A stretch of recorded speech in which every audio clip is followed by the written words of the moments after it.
I came to a random park next to some very cute houses here in North Melbourne to talk to you about why rich people actually vote for the left. And it might be hard for you to understand because, as poor and middle class people such as myself, such as you, it's just assumed, I guess, that what everybody else wants and what everybody else could possibly want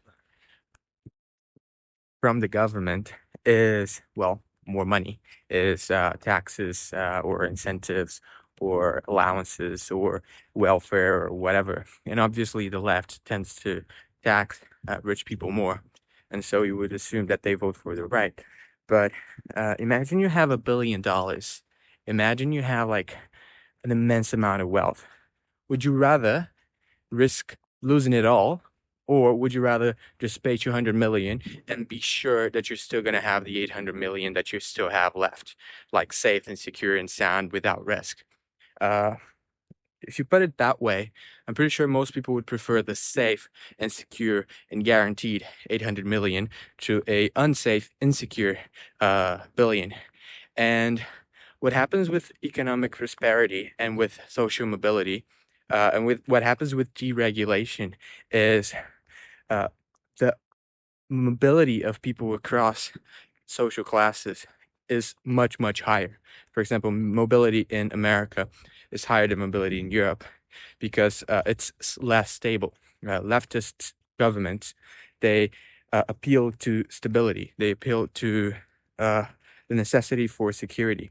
And so they create a very generous, very uh, well-lived middle class, which is obviously expensive, but at the expense of social mobility.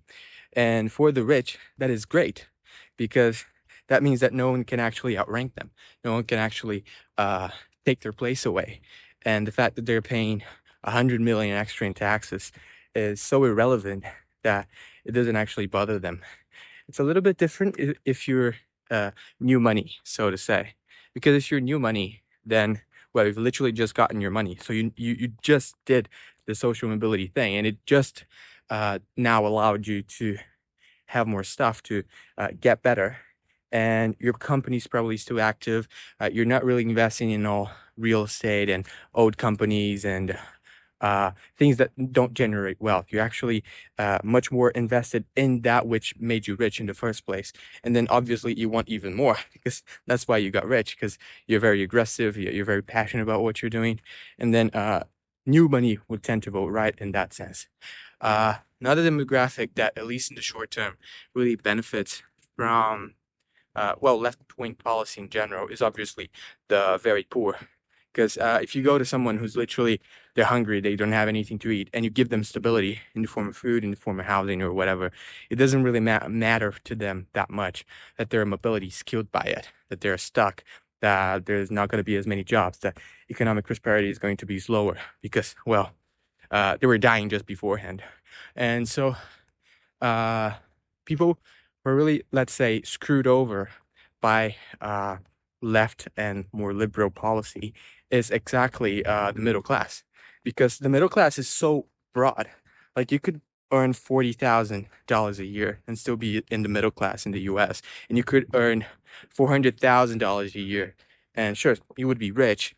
You'd still be kind of the middle class. It's the same type of dream, the house and cars and family and two kids and all that. It's a very broad range of incomes that are still dreaming with that. And so those are the people who for whom the fact that social mobility is staggering is the most damaging. And so they would be the most solid, let's say, uh, they would have the most solid reason to vote for less regulation, for less taxes, for less bureaucracy, which nowadays is concentrated on the right wing of the political spectrum. I just wanted to show you guys also how Australia is beautiful. This is like just a random normal neighborhood in Melbourne. It's open. I don't live here. I drove about 20 minutes from Brunswick to get here. It's close to Yellow Gum Park, which I might go to later. And it's just this like randomly trees and houses and a little lagoon, I guess you could say, just in the middle of everything, you know? Like there's no logic to it. This is something you'd get at like private yeah, private communities in most places in other countries. Because it's well, in other countries it's just not as safe, you know? Australia's got really everything really well and together. It's quite amazing.